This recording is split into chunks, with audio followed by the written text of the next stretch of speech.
Jalen, Brunson, and Karl Anthony Towns just finished participating in the All-Star Game festivities, but it's time to have a deeper conversation about the All-Star Game.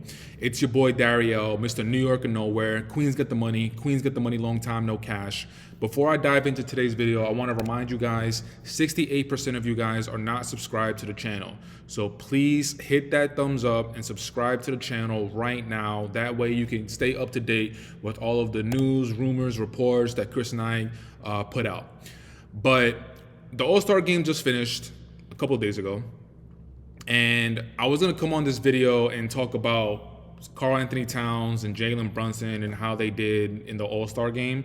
But there really wasn't a point because Jalen Brunson literally played one game and then his team was knocked out, and then we didn't see Jalen Brunson for the rest of the All-Star Sunday night. The format that Adam Silver and the NBA that they're trying, I understand that they need to try new things. They're trying to increase the competitiveness from like the OGs and the elder statesmen of the league. So I do understand why they try to include the Rising Stars, the winner of the Rising Stars game. That way the youngins are going to come into Sunday night and they're going to able to compete and actually make the OGs, the elder statesmen of the NBA, just compete a little bit more.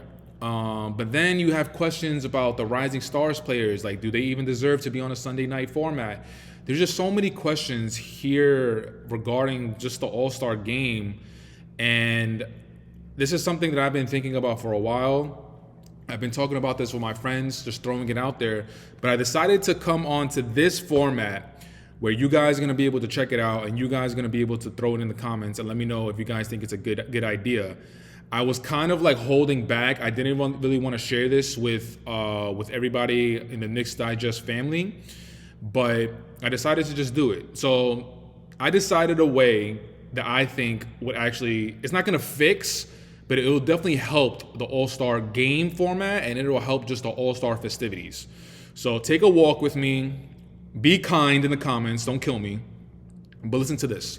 So first and foremost, what we're going to do, my idea is we're actually going to move the All-Star game from Sunday night to Saturday night. And the events from Saturday night, the dunk contest, the three-point contest, we're going to move that from Saturday to Friday. And then the Rising Stars game, that's going to go from Friday to Thursday. So having done all that, what's going to replace the All-Star game on Sunday night? I think what the NBA needs, I think it's time to introduce a one-on-one King of the Hill style tournament. Now, there are a lot of questions going into that. Why would you replace the All-Star game with a one-on-one King of the Hill tournament? How many players are going to participate? What's it going to look like? So I thought about all that. And the number one reason why I think the All-Star game should not be the culmination of All-Star weekend is because it's the same conversation every single year. The culmination of All-Star weekend is the All-Star game on Sunday night, and players, they just don't play hard. Kobe Bryant had that interview, I believe it was on the Knuckleheads podcast with Darius Miles and Quentin Richardson. He went on there and he told them straight up that guys and dudes are playing harder in the UCLA runs rather than the All-Star game on Sunday night. And that is a travesty. R.I.P. Kobe, my favorite player of all time. If he was still here and if he was in the league, we know the drill. Kobe, Mamba mentality and all that good stuff. But going back to the one-on-one King of the Hill format.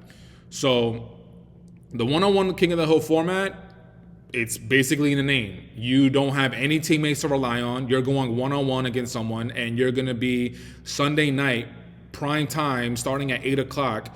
You don't have anywhere to hide. And the way that I thought about it, these are the rules going into the one-on-one format, because alongside of replacing the All-Star game, what the NBA and Adam Silver, what they also need to include, they also need to be cognizant of trying to stay in the headlines as long as they can. This past season, Adam Silver and the NBA, they did a really good job of the Luka Doncic trade. Like Adam Silver having a press conference during the All-Star weekend, talking about he didn't have no idea. People had ideas. Now, the amount of people that had ideas of what was going on, that's a different conversation. But you better believe that Adam Silver definitely knew what was going on. But going back to the whole King of the Hill format, the NBA and Adam Silver, what they really need to keep cognizant is trying to stay in the headlines, trying to stay part of the headlines as long and as much as possible, because the NFL, they're trying to take over the NBA's turf, man. They're trying to take over the Christmas Day. Super Bowl obviously is the event of the year, pretty much. Even though the NBA, they did a really good job this time around with the Luka Doncic trade, but that's not going to be every year. So one way to stay in the headlines is how to get these players to participate in the King of the Hill one-on-one format. So this is what I thought of. So first and foremost, Shams is going to be a part of this.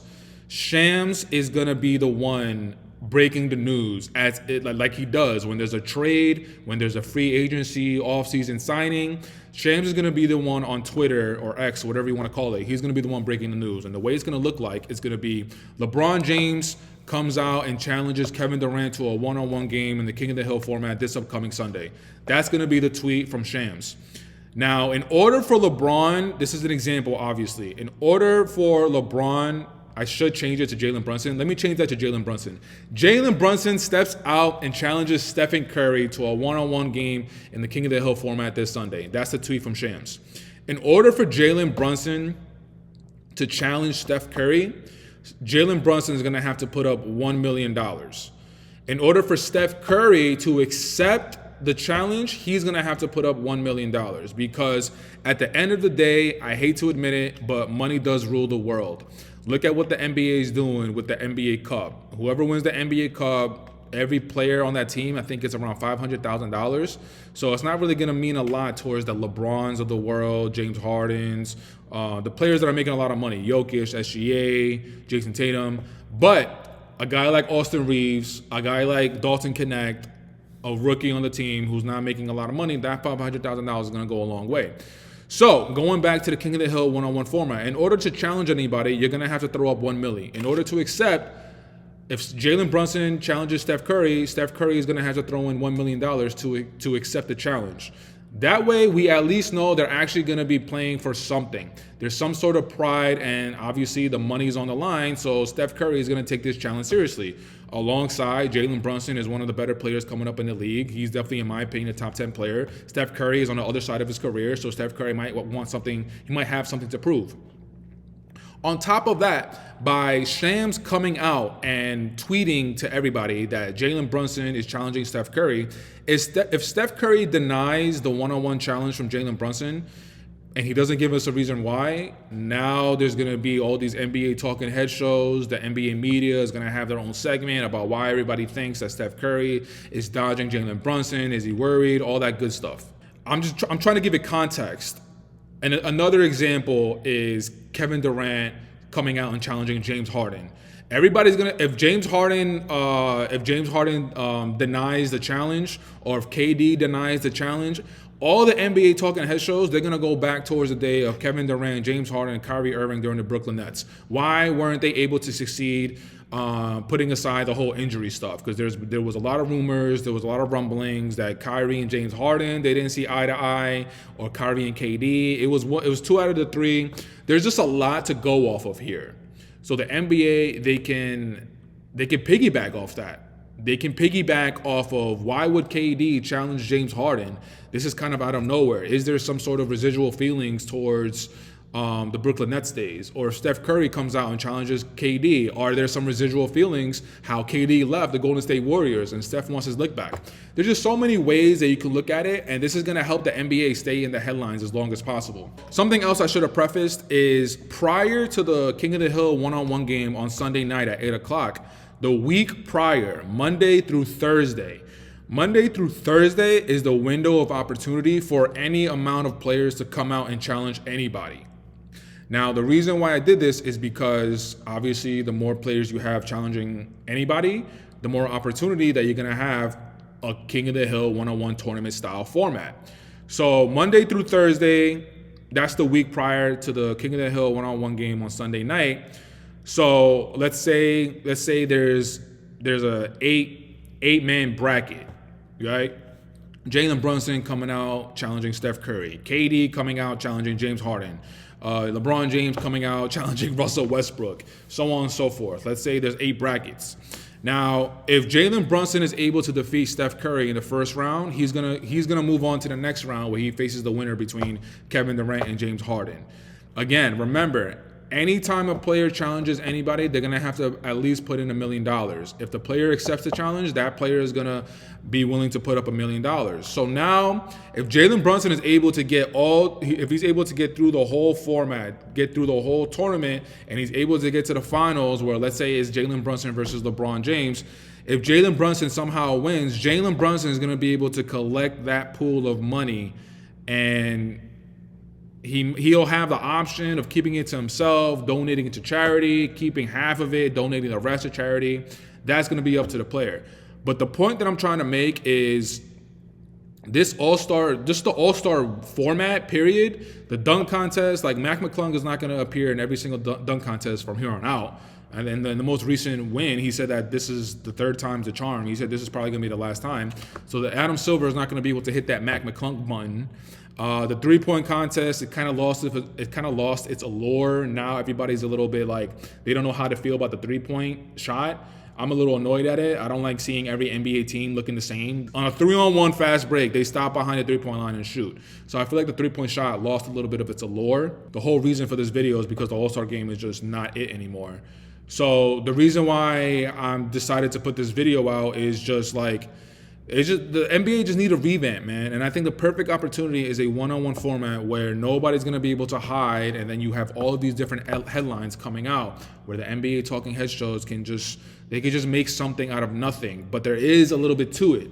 Again, Steph Curry coming out challenging KD, the way that KD left the Warriors, LeBron challenging Westbrook, Jalen Brunson maybe coming out of the woodworks and just challenging SGA because he wants a little bit more respect, seeing how Jalen Brunson isn't really talked about in the NBA media as much as I think he deserves. I watched the game on Sunday, man, and I was just so like, I couldn't even come onto this video and give you some stats.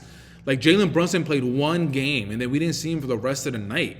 That was just absolutely abysmal. So just to recap, instead of the All-Star game on Sunday night, which is being the culmination of all of All-Star weekend, we're going to replace that with the King of the Hill one-on-one format on Sunday night. The All-Star game goes to Saturday. Saturday's events goes to Friday. Friday's events goes to Thursday. And Sham's going to be a part of this, trying to make a little bit more of headlines, just to make the NBA, just to stay in the headlines a little bit more, where you got Jalen Brunson coming out and challenging SGA because he wants a little bit more respect. And Jalen Brunson, the way these players are going to actually care, Jalen Brunson, in order to challenge anybody, is going to have to throw up $1 million. If SGA accepts the challenge, he's going to be putting in $1 million. And again, it could be from Monday to Thursday. The Monday to Thursday prior to the King of the Hill game on Sunday night at 8 p.m., that's your window of opportunity for any player to come out and challenge anybody. If anybody does not accept the challenge, that's going to be a whole nother topic that these NBA talking shows can talk about. Why didn't SGA accept the challenge from Jalen Brunson? Is he ducking the smoke? Does he think he's better than Jalen Brunson and he doesn't even want to try and put in that much effort? There's just so many ways that the NBA can go about this route. But yeah, man, I was just disappointed with the way that the All-Star game came on Sunday night. And the whole All-Star format, Adam Silver and the NBA, they really need to change things up because that was a bit of a disappointment on Sunday night. So guys, that's the gist of it. Let me know in the comments what you guys think. Me personally, I've been thinking about this for a while. I tried to get all of the intricate details as to why would players participate, why would they take it serious, how many players would participate, how would the NBA try to make it more into the headlines. I try to look at it from all different angles. So leave it in the comments. Let me know what you guys think. Do you guys think this is a good idea? If you guys want to be mean, go be mean in the comments. Say if it's a bad idea, whatever. But Jalen Brunson and Karl Anthony Towns, they're somewhere in Antigua right now, or in Cancun, hopefully, soaking up the beach. Cat, 100%, deservingly so, deserves that rest. It's going to be a few more days until the Knicks get back to action. 3 more days, I believe. I believe their next game back is on the 20th. So the Knicks players, they're all getting some rest. Mitchell Robinson, the second half of the season is going to be very exciting to see when Mitch comes back, to see how he's going to be able to help out this team. But guys, that's it for today's video. Leave in the comments. Let me know what you guys think. Jalen Brunson for all the MVPs. The Deuce is loose for co-MVP. OG Anunoby for a please speedy recovery. Taj Gibson for president, always and forever. And for your boy Dariel, you know what it is. Queens forever. I'm out. Peace.